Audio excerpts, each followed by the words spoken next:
One.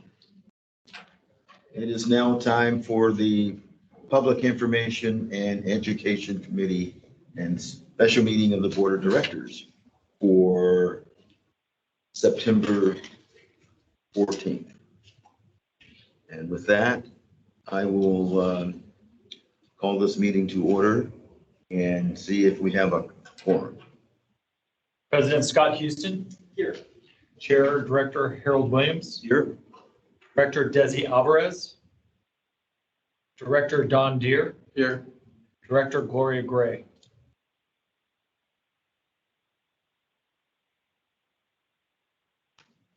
Director Gray.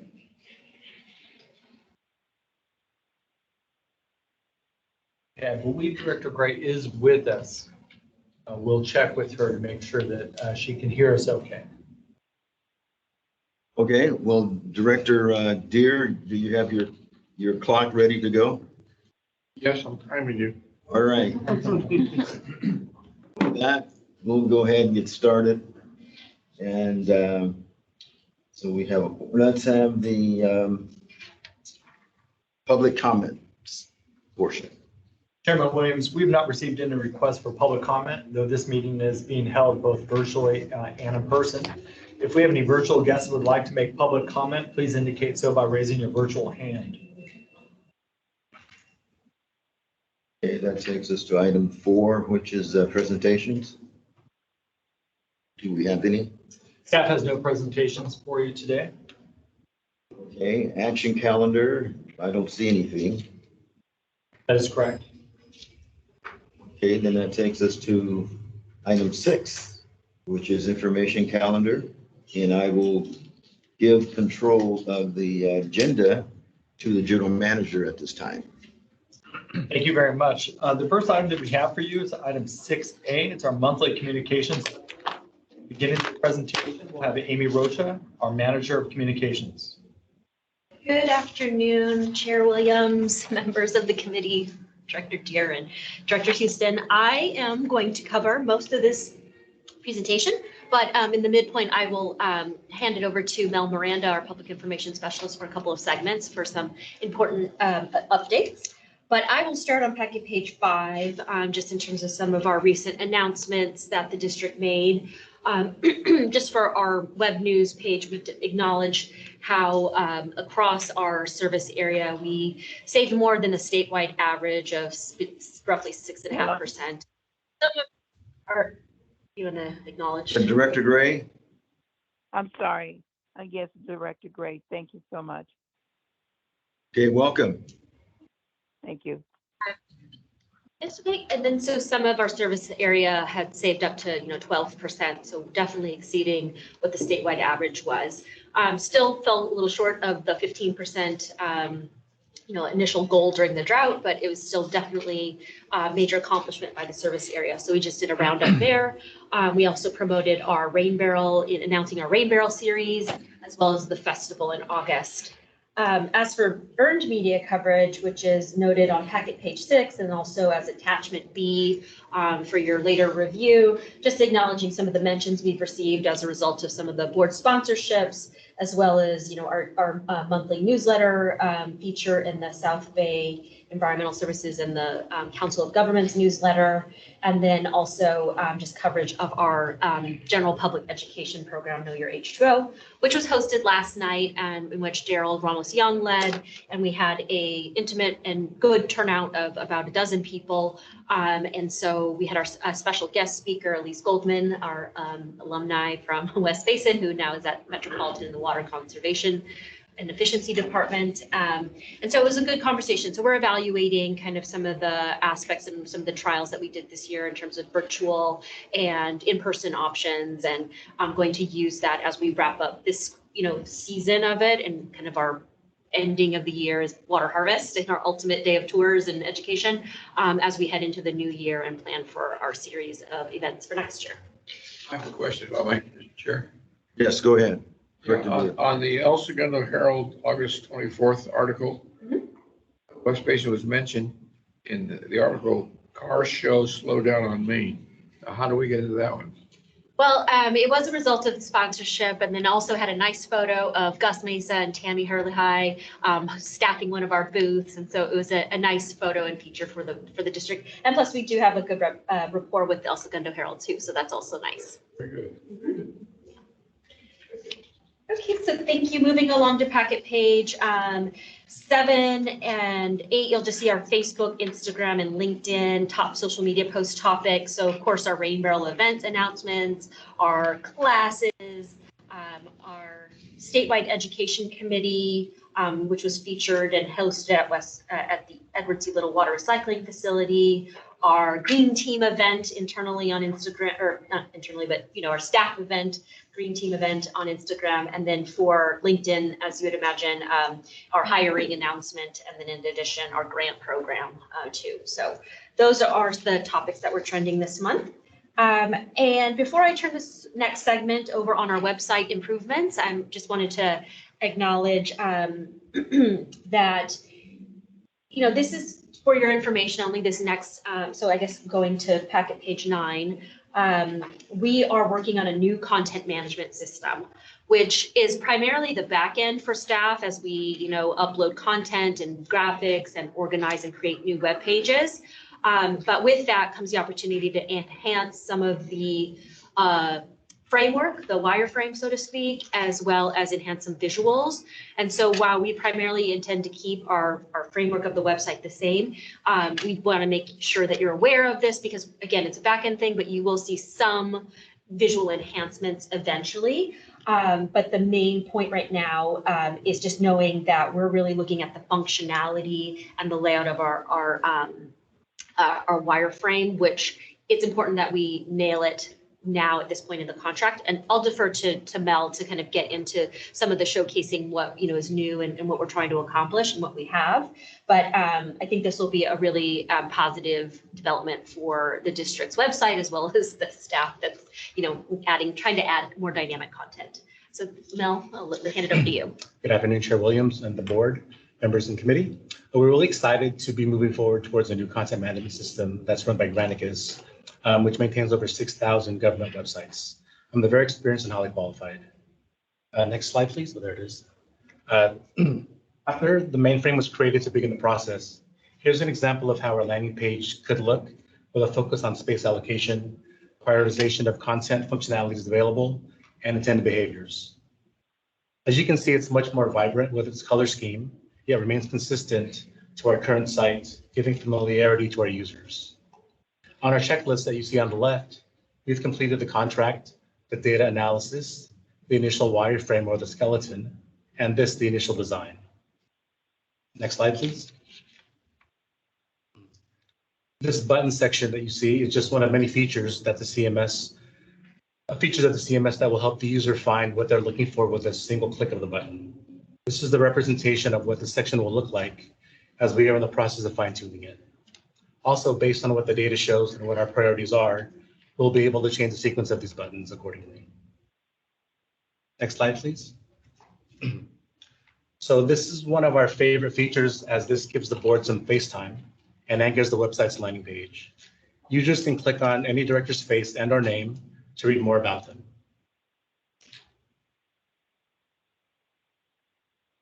Yeah, and we'll like how the page as well. Next slide, please. As mentioned, we finalized the wireframe of the website, and now comes contributing the copy and fine-tuning the design features of each section and its pages. That includes migrating our current pages to this new CMS. With that, our two main goals are to stay on schedule and on budget with a target date of early 2024. While working closely with IT, we wanted to keep you updated on the new website's progression. I'd be happy to answer any questions you have. Questions? Thank you. I'll move along with the next segment.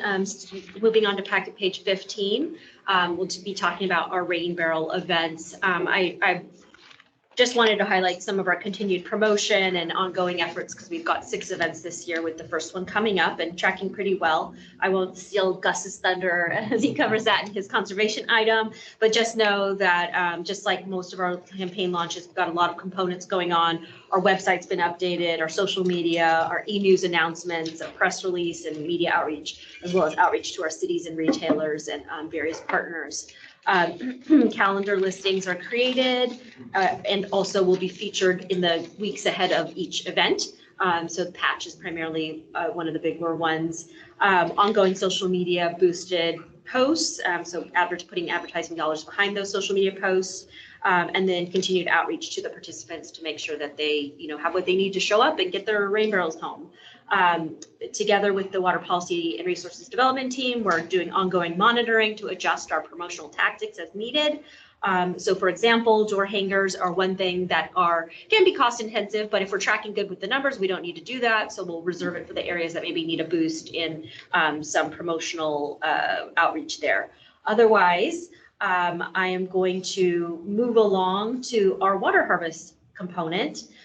So before I hand it back to Mel, I just want to acknowledge and really thank the hard work that has gone into this event planning, particularly Janelle Onkayan, who's been kind of point on this. It's been a triple point situation, but she has done above and beyond for sure in her organizational planning and keeping us all on track. We all report to her basically.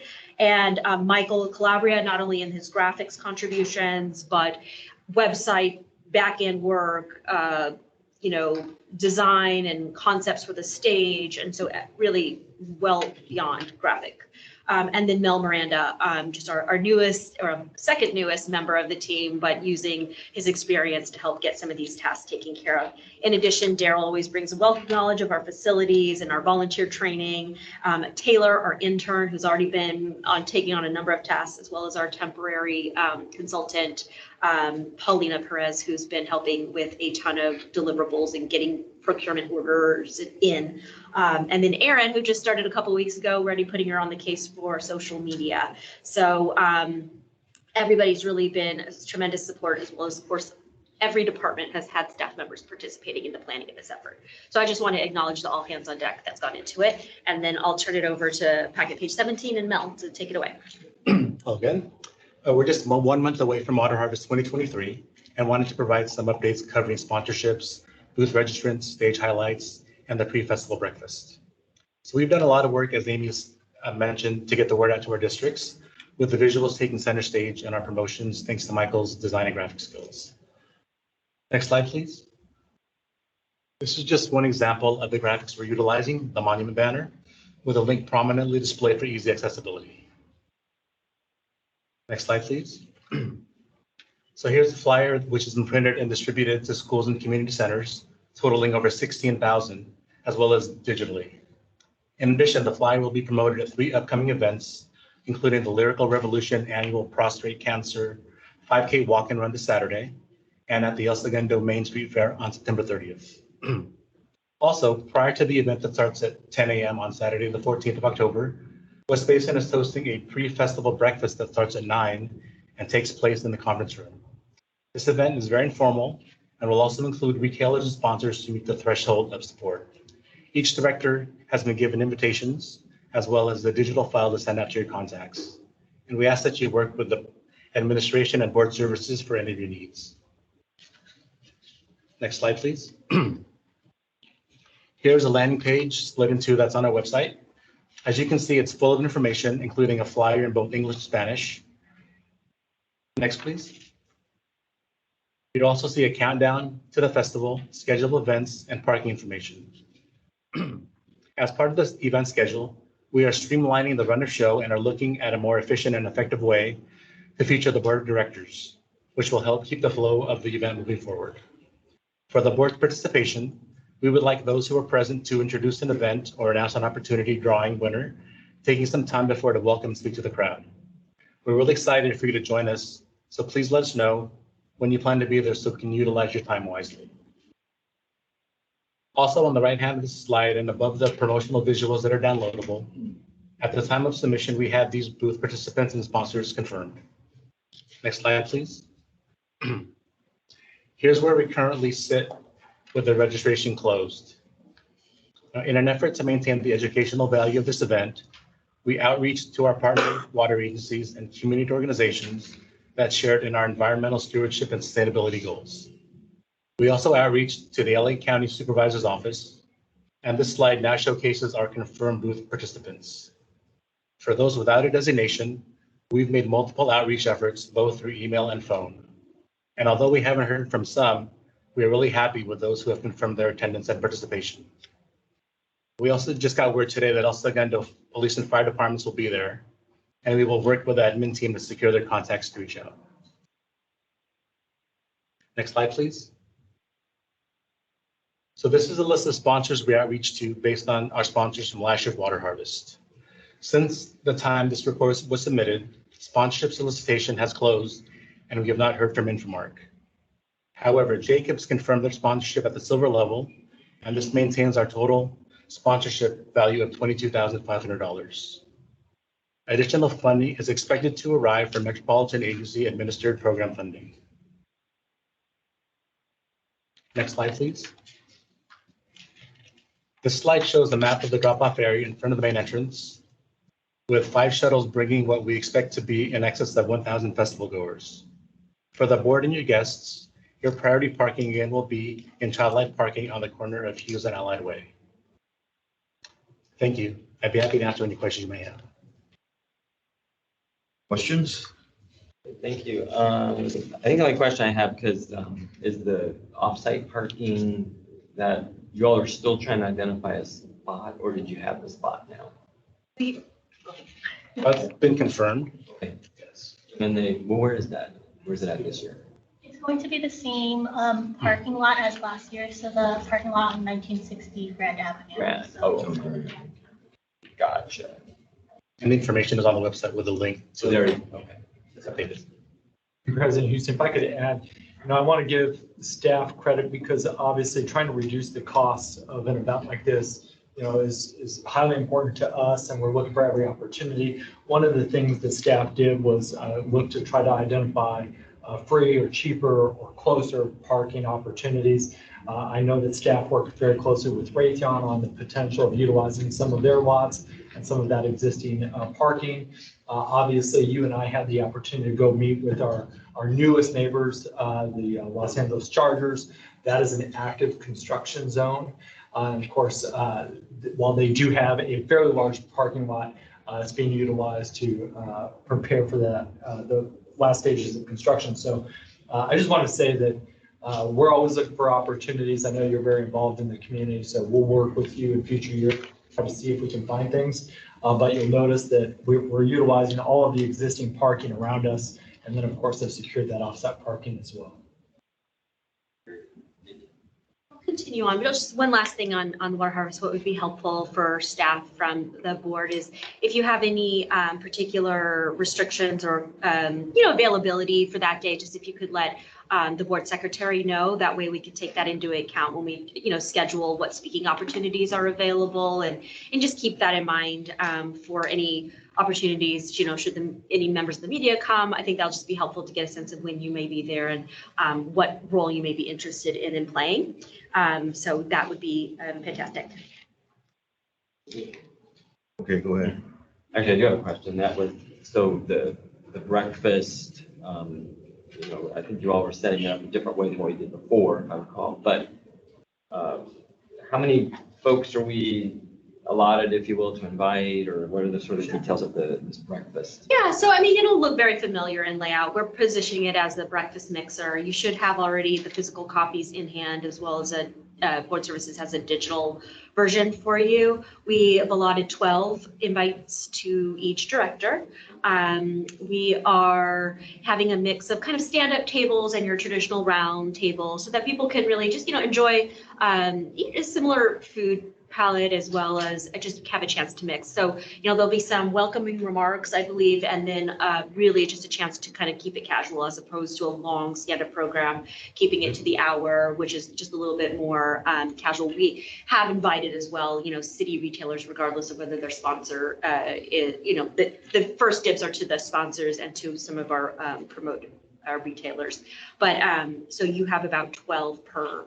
And then, I think that's, we'll keep tabs and work with the board secretary to make sure, we have enough food accordingly and just make it seem the right scale to the room based on the respondents.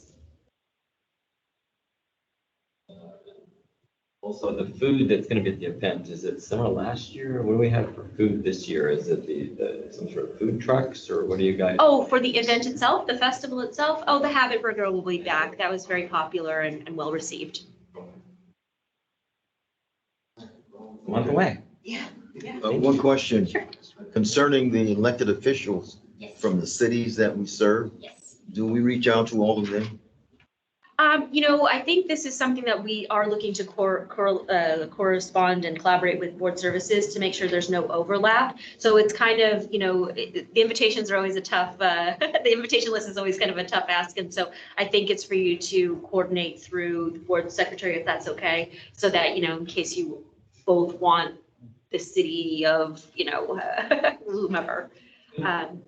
Dr. Williams, if I could maybe touch, I want to make sure, are you referring to the festival as a whole or the breakfast? Breakfast. The breakfast, unfortunately, if we were to invite every city council member, would exceed the maximum occupancy of that room. And not that everybody would always attend, but this, in this situation, we're providing preference to the guests that are invited by the board of directors. So of course, you'd be welcome to invite your individual city council members. As Amy mentioned, we are inviting our retail customers, so that does include some cities. So you may see some city representatives at those from those cities. But we would be happy to work with you if you wanted to coordinate with your city council members as part of your 12 invitees. Well, I certainly would, because we need them for them to be our friends. You're welcome to invite them to the festival. I mean, I think that was something we discussed as well in terms of, this event before an event. There's really 2 events on the same day on top of our other events. And so we just try to keep it streamlined, but we are certainly reaching out to all of our cities to make sure they know about the festival itself. So are we being choosy, saying that we will only reach out and invite the elected officials who are water providers, who buy water from us? Yeah, I mean, for the Breakfast. For the breakfast mixer, we are reaching out to our retailers. Yes, our city retailers. Okay, thank you. Okay. And Dr. Williams, if you have any further questions about that, I'm happy to chat with you about it. We can help coordinate with your cities if you'd like. Very good. Thank you. So moving along to packet page 26, just a look ahead and planning efforts that are going on. We are in the near final stages of our recycle water fill station launch. We have asked, working with the Office of the General Manager, the Board Secretary, to identify some dates. I think we got some response to consider for potential events this fall, that with the fill station launch being one of them. Palos Verdes lateral outreach continues, and Gerald Ramos-Young provided me with some excellent notes on it, and I just want to pass these notes along now. So it's regarding the outreach for the pipeline project in the Torrance and Palos Verdes area.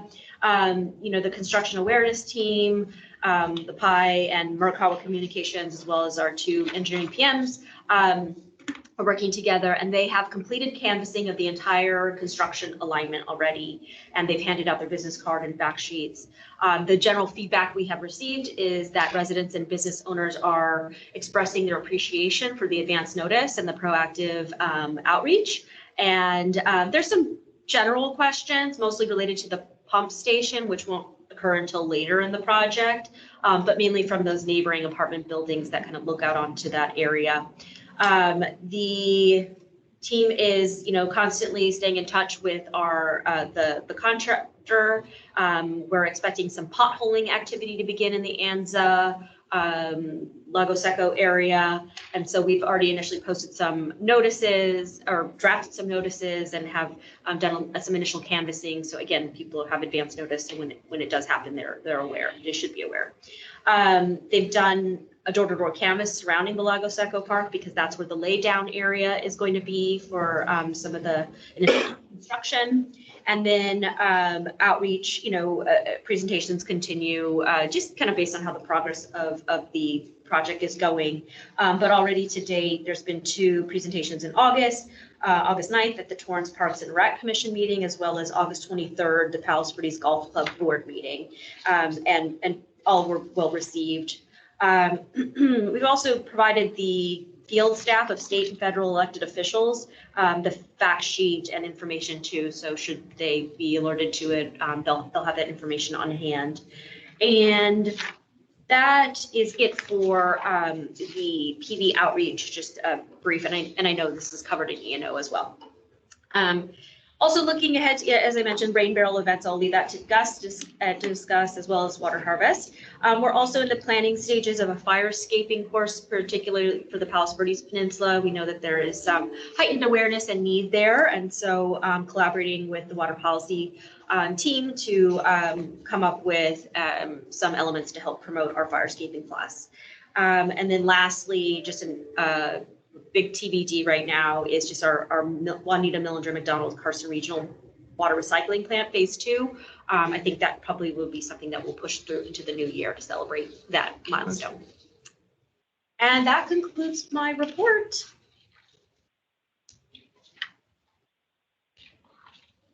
Questions?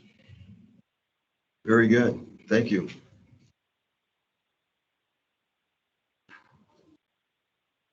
Next. The next item that we have is item 6B. It's our monthly conservation program update. And as always, we have Gus Meza, our senior water policy and resources analyst, as well as Jennifer Vasquez, our water policy and resources analyst too. Great, thank you, Agent. And good afternoon, Chairman Williams and directors. We'll be using the PowerPoint that's located on packet page 48 for this presentation. Go to the next slide, please. For our partnership with SoCalGas, we continue to make good progress with the installation of the residential water and energy conservation devices in our priority areas. On this slide here, we show the devices and the number of installations. We're currently tracking pretty well with our numbers. And next slide, please. And on this slide here, we show the number of residents by city and county. And today we've had 130 residents participate in our joint program. We've also had several participants from our LA County unincorporated areas. And we continue to use our heat maps that we showed last month to target those priority areas with lower participation rates. We also continue having regular meetings with our with SoCalGas reps to ensure that our outreach is hitting the mark for this program. Next slide, please. One more. I'm now switching over to our rain barrel program. We're very excited to begin our rain barrel events this fall. Our first event in Division 1 is going to take place a week from this Saturday on September 23rd here at our Donald L. Deere headquarters building. The South Bay Environmental Services Center and volunteers from the Carson Lions Club will be assisting us with the event. And staff has confirmed participation from all the community groups that you see here on the slide. Next slide, please. We're tracking the RSVP numbers very closely, as Amy had mentioned, and we began working with board services to provide the board with weekly updates on the current RSVP numbers. So we're providing those every Thursday. Please note that the numbers on this slide are from August 28th, so the current numbers are much higher, and I'll report on those. The great news is that we're already very close to hitting our goals for the first 2 events. And Amy mentioned, we did it with very minimal cost. We had great help from the fire department in getting the word out and from the South Bay Center as well. And let's see here, they've also been helping with social media, and that's helped a lot to get the numbers up as well. So we're currently at, so on this table here, for Carson, the Carson event, it says 145 number of participants, but that's actually 276 now. There are 276 people who have registered for that event, and our goal is to get at least 250 to 300 people to register for each event, and that'll help ensure that we give away all 300 rain barrels. So we're at 276 for that event. In Hawthorne, we're at 225 participants, so we're looking very good for that program. We're at 136 for Manhattan Beach, 71 for Inglewood, 31 for Malibu, and 44 for Culver City. So that's the update on the rain barrel program. And I also wanted to talk a little bit about the painted rain barrels for water harvest. We're also making very good progress there. We've been working with several high schools, Palos Verdes High School, Lawndale High School. They've agreed to paint the rain barrels to students. And also the Boys and Girls Club of Malibu are going to be helping us. We're very excited to paint those rain barrels for us as well.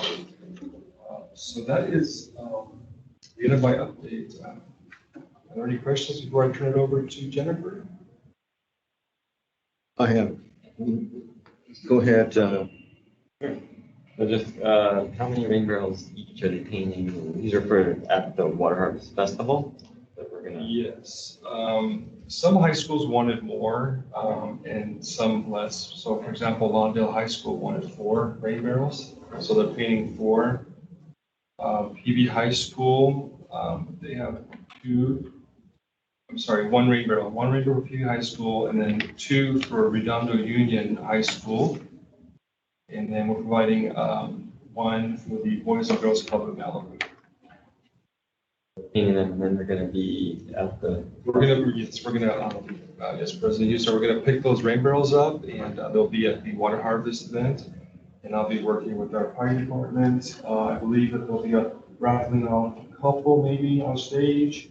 And then we'll also have some over in our area, our conservation area, kind of around. Yeah. Okay. Very good. Thank you. Yeah, those are very popular. Yes. Can't wait to see them. I have a question concerning the Boys and Girls Club of Carson. I see that they didn't. Yeah. She was going to get the word out to the high schools, and I reached out back to her, and a couple of times I haven't heard back from her, so I'm going to try again to see if they're going to have any students from the high schools help. But the Lions Club, they'll be there to help us. Okay, well. Yeah. Thank you. Welcome. I'll go ahead and turn it over to Jennifer. Thank you. Thank you, Gus. Good afternoon, Chair Williams, committee, and board members. I will continue the conservation updates on board packet page 54 with the Grass Replacement Plus program slides. As of September 5th, there were a total of 26 eligible applications received to the West Basin program website, with 1 additional applicant processed this week from the city of Inglewood. And that brings the total to 27. So these applications are now being processed and scheduled for design consultations, with earlier applications finalizing their edits to their landscape design. Our program goal, just as a reminder, is to reach 35 landscape design packages in the second phase of the program, and we will be completing the final push to complete the last 8 packages through direct promotion in our upcoming West Basin chat. So we are at that level where we only have 8 landscape design packages for Grass Plus. So as you continue speaking with residents about the potential interest in Grass Plus design assistance, please be aware that we are coming down to our last 8 design packages. I know that was asked about in a few committees ago. We also continue to collaborate with the PI team on ideas for promoting the program in our various underserved communities. And the breakdown of applications per city is included on packet page 56. On the next slide, page 57, I'm including an updated bar graph showing where most of the landscape transformations are occurring. Applicants are able to select multiple responses from either front yards, backyards, and parkway areas. So we continue to see that front yards are the most popular areas that residents are considering. And this is very much in line with the regional program. They're able to select all three of them or just two, depending on where they are considering. So some of these numbers could potentially be just one resident applying for all three areas or just the front yard, for example. So you're seeing the numbers there in total. The next slide on page 58 highlights a shift with increases in the response. I have an idea of what I would like to do, but no set plans. It's interesting to see actually the application levels come in. When we first started and launched the program, a lot of the responses were saying, not sure where to get started. And you directly see kind of that shift happen halfway through. Where a lot of them have an idea of what they would like to do in their front yard or backyard, but they are really appreciative of the landscape designer going out and working with them with the set plans or ideas that they might have for these areas. The next slide on page 59 provides a lot of great insight. Once again, a little over half of participants, roughly 53%, are hoping to utilize only the rebate funding for their project. So that's really important. And through conversations with our landscape designer, it's important to catch early on because it does help with adjusting their landscape design to help meet that need, or at least that recognition that they would like to use the rebate funds strictly for their project, and making that realistic if they are working with a contractor or doing the work themselves. That's a great conversation for the landscape designer to know ahead of time as they're working through those designs. I mentioned this a couple of months ago, but I wanted to remind the group that I will be presenting on this program next month at WSI, Water Smart Innovations Conference. And we'll provide an overview on how it aligns with our DEI efforts, tying in Grass Plus, how we launched using census tract level information, how that really guided the program to where it is now, and how we're hoping to adjust with some of the additional components that we're seeing with accessibility of language and all of those different elements that we're still considering as we're building out the program and moving through this phase, the second phase. We're also evaluating submitting presentations for this program at other upcoming conferences this year and next year, beginning to receive abstract submission requests. So submitting as much as we can to help highlight the work that we're doing with this program and just overall with West Basin throughout our different conservation programs. Moving into the residential grass replacement rebate section, I will reference packet page 44, so kind of going backwards with the summary of the rebate applications. The PowerPoint slide does not reflect the most updated information, so I will have page 44 referenced. In the month of August, the SoCal WaterSmart website received a total of 13 new applications, which is encouraging, especially in the summer months. We will begin prepping for the fall months, where typically we see the increased interest for landscaping. The welcomed cooler months bring a great opportunity for additional promotion of these grass replacement programs, and we are excited to work alongside the PI team to identify the best opportunities and consider divisions that may need additional promotion. So as you can see here, Division 4 is a little behind the other divisions, and we will be exploring how to increase our promotion of those programs in those areas while continuing to highlight the program throughout the region. Additionally, the new Metropolitan Tree Program, as presented in the caucus meeting this month, will be released in the next few months. We are in close contact with the Metropolitan staff to be aware when the program flyer, information, and the tree list. The tree list I know was something of interest.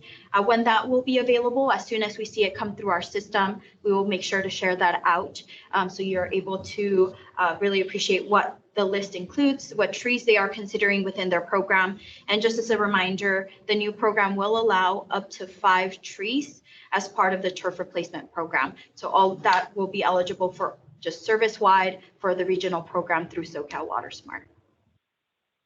Our team will be hosting the next West Basin Chat on September 27th with dual English and Spanish options. And it is a great opportunity, again, to spur additional activity going into the fall months. And then lastly, I wanted to highlight some recent activity for the public agency program and rebate activity. Moving past to page 64 of the packet. In the month of August 2023, West Basin staff did learn that Manhattan Beach staff was considering a city council meeting that was originally scheduled for September 19th. We just learned breaking news that it actually was shifted to October 3rd. To consider a proposal to move forward with 5 street medians along Manhattan Beach Boulevard. Swayster assisted in documenting additional photos in preparation for the rebate application, and staff also received interest from the city of Gardena in considering additional street medians along Vermont Avenue. So we are continuing those conversations to see, they haven't officially listed where exactly along Vermont they are interested in, but we are offering design assistance as we have with our program. Again, on page 46 or page 65, we have the commercial and public agency rebate applications. We did list our system showing new applications in the commercial sector from a few different warehouse sites across our service area, which is encouraging to see because typically the amount of grass within those areas are large. Roughly 12,000 square feet for one project is what I'm noting. And it appears that there's a few considering removing what we would consider non-functional turf. So staff will closely track these applications as the projects move forward. With AB 1572, as you're aware, on the governor's desk, we expect additional examples of non-functional turf projects for commercial spaces to be, to assist us in creating resources for the commercial sector. So that's encouraging to see a few examples going through in our service area, warehouse areas that have really large amounts of grass in the entrance points and just throughout their campus of where the warehouses are located. That is the last of my updates, but I'm happy to answer any questions you may have. Thank you. Chair Williams? Yes, go ahead. Looked at just a couple comments. She did mention AB 1572, and that was a bill by Laura Friedman, which we'll talk about tomorrow in our Water Policy Committee. That's the bill that would ban irrigation at commercial properties of non-functional turf. There's been some media coverage of it kind of the last couple of weeks. LA Times ran a story yesterday, I believe, about that. So it's gaining a lot of exposure out there now. It is at the governor's desk. He could still veto it. My thought is that it will end up getting signed, but until we know for sure, we can't, I guess, assume that.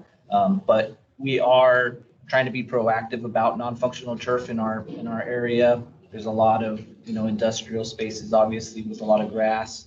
And so we are planning to, right now we're looking at and planning to apply for a USBR grant that would be targeted towards elimination of non-functional turf at some of those types of properties. So it would be an additional kind of program that we would offer on top of the other grass replacement programs that we offer. So it's something that you're going to see. It's going to be over the next 4 to 5 years. People are going to have to start complying with it. And so we want to be ahead of the curve and really try to get it ahead of time before.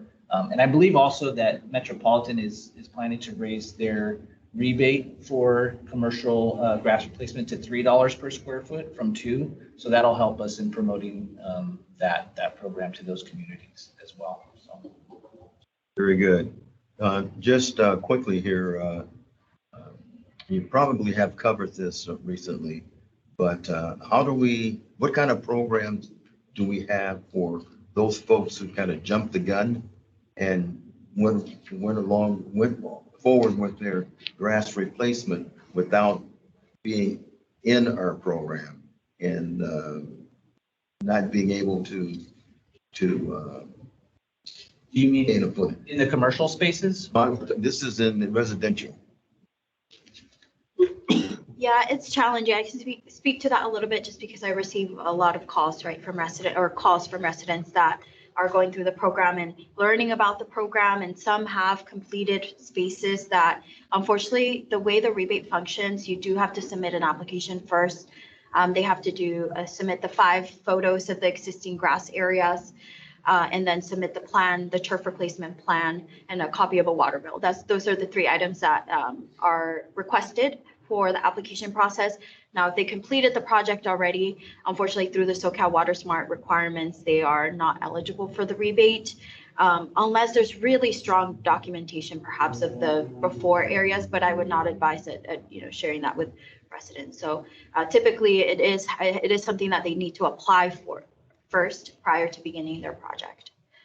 So there is no forgiveness. If you jump the gun, even no matter how good your intentions are, how noble, you can't do it. Yeah, it's a metropolitan kind of policy. Yeah, the way that program works.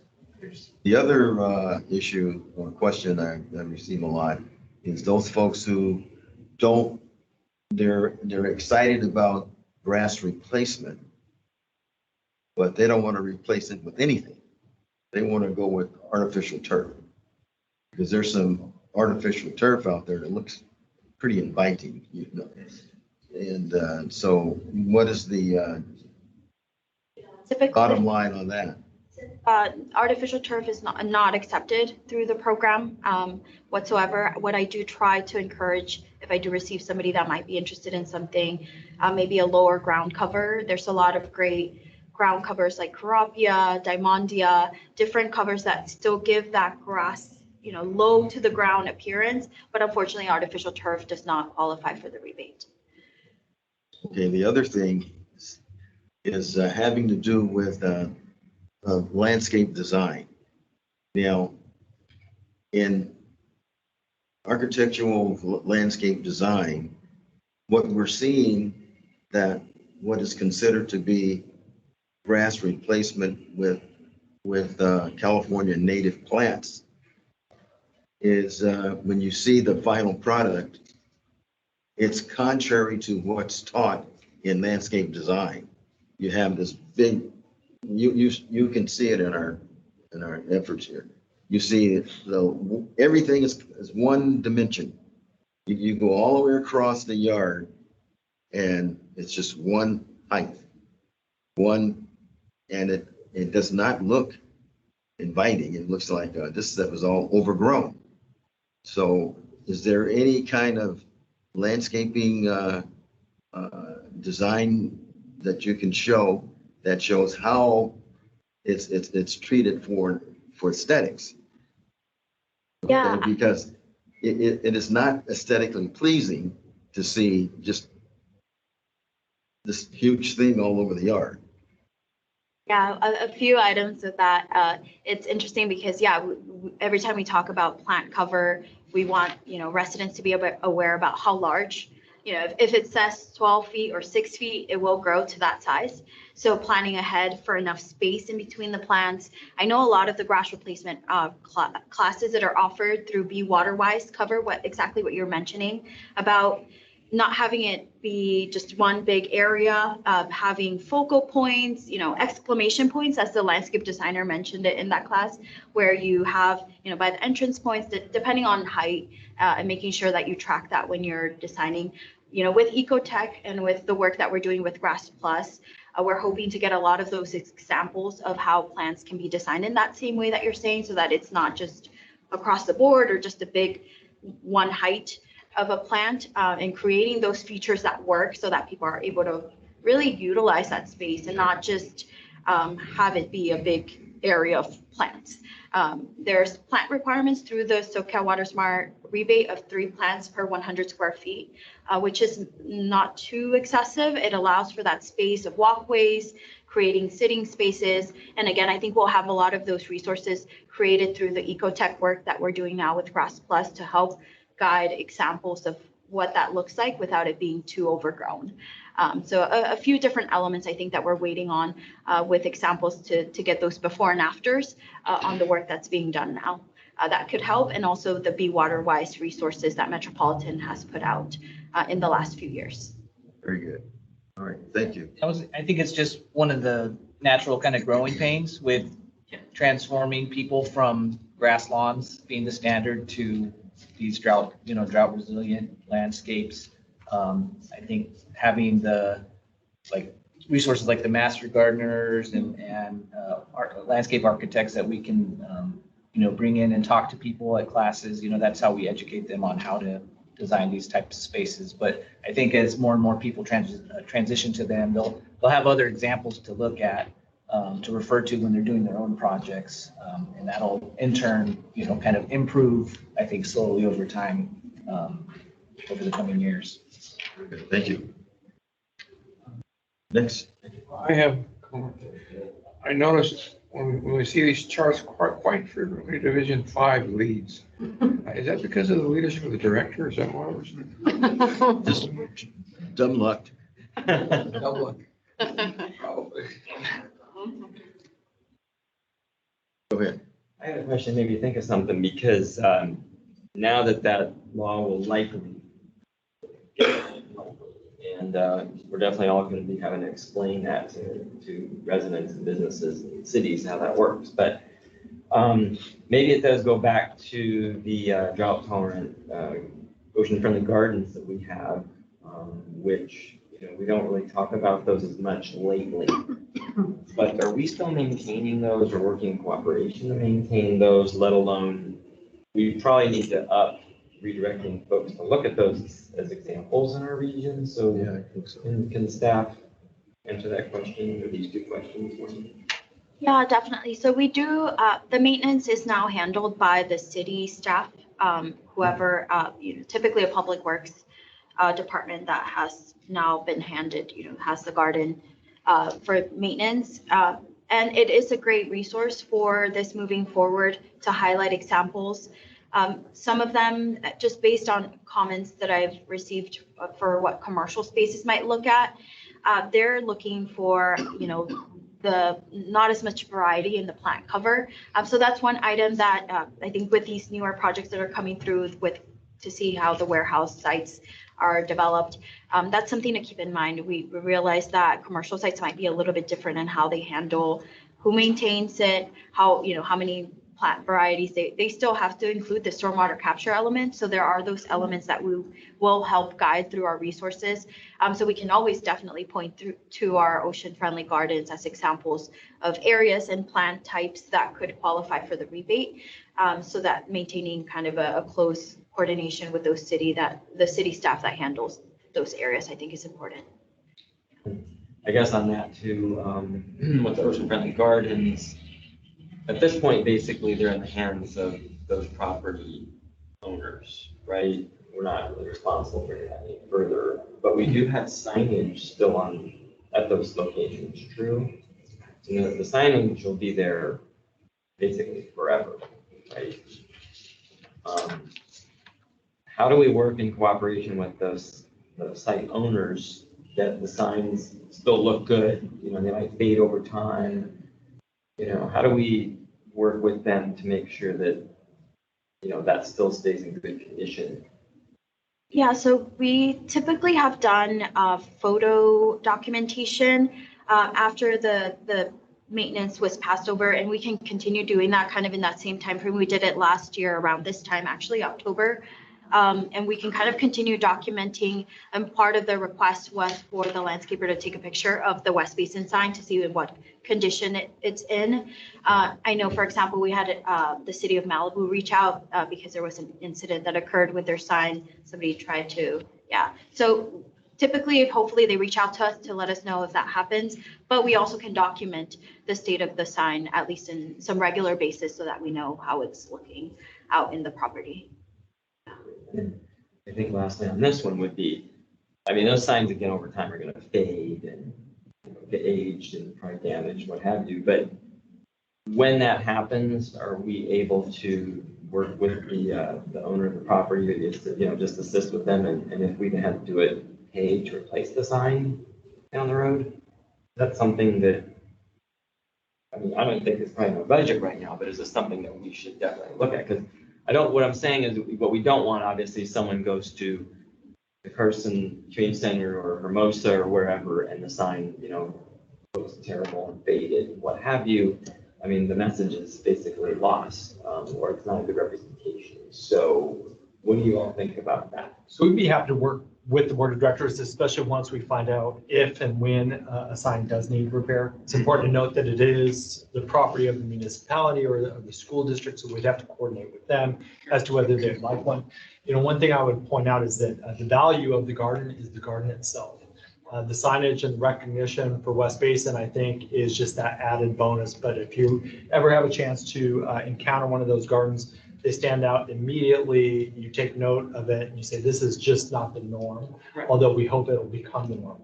But as Jennifer mentioned, just last year, we sent our consultants and we had staff kind of track each one, take photographs, and we do keep a database of that. If and when we find a sign that needs to be replaced, we can bring that back to the board and see if there's an opportunity to replace it and work with the city or the school district to replace it.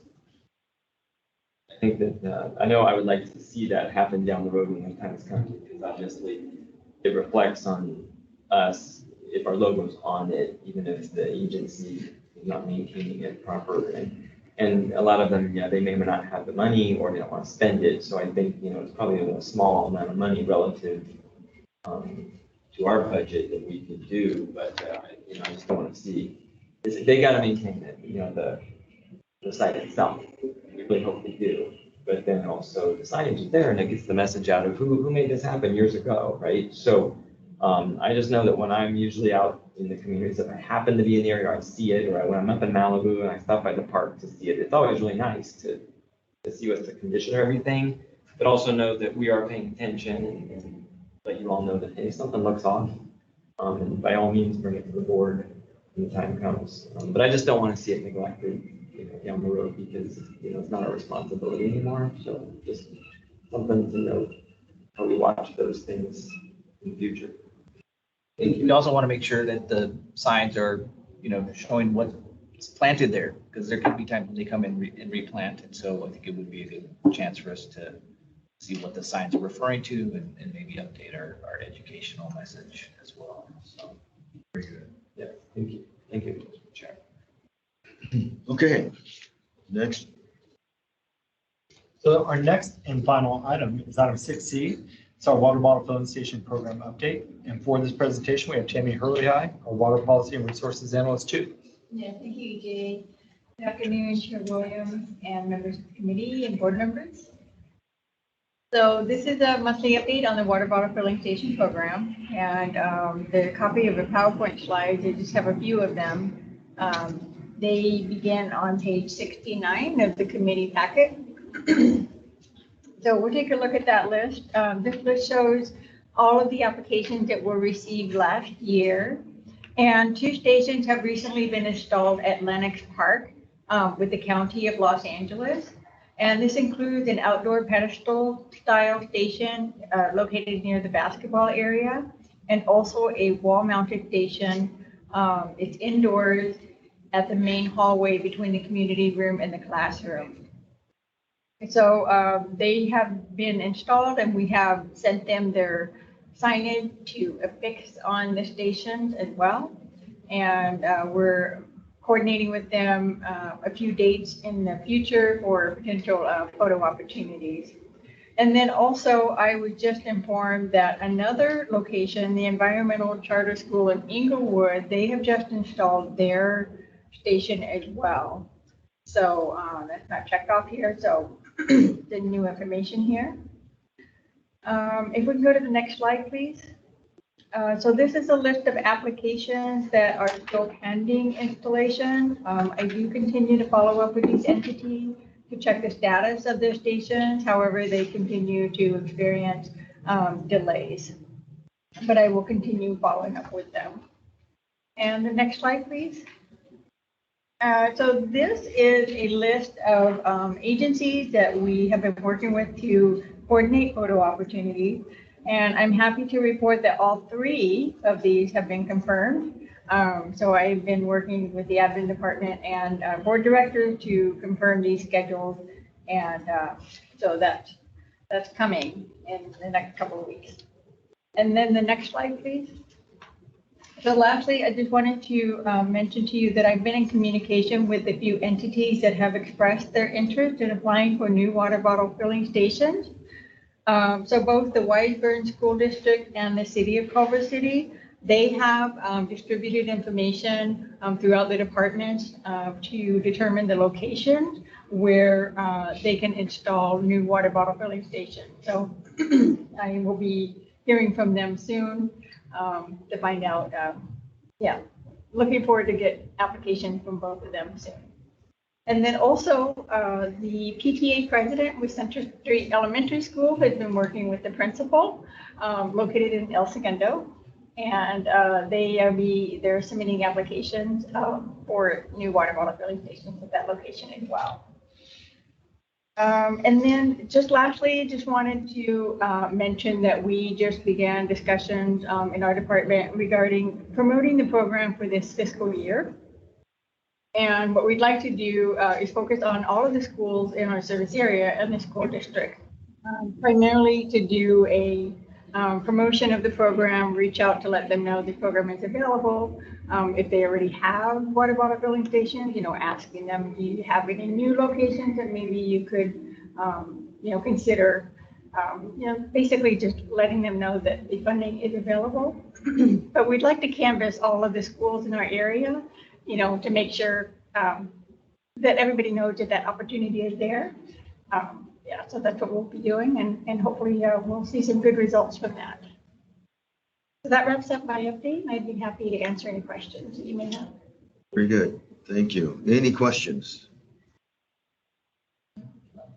Director Gray.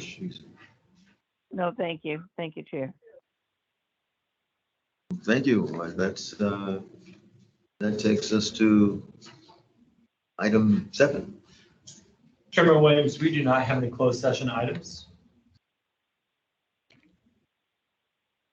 Okay, 8, director's comments, future agenda items. I'll go ahead and just say, well, thank you, everybody. I know you're all working really diligently right now, especially on water harvest and rain barrels. I mean, this is all of a sudden, everything's here in the next 2 to 3 months, which is great. And I know I've heard a lot of good things out in the public when it comes to the excitement of rain barrel distribution events as well as water harvest. So I know it's going to work out well. I'm thank you for all the work. And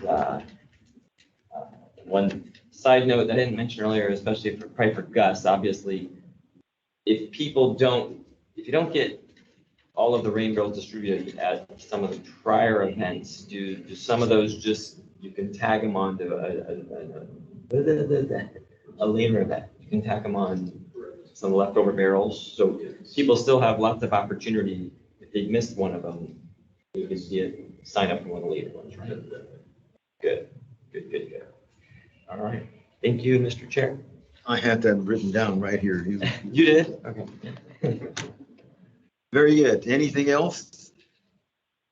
Well, we're getting there, and we're getting close to the line, and everyone is stepping up and they're excited. And I got to tell you that I am too, and I have not been to messed up West Basin event yet. And I expect that the 2 that are coming up, rain barrel distribution and water harvest, are going to be better than the others that we've had. So I'm looking forward to it. So go get them, guys. Thank you. That's it. Our next meeting is next month.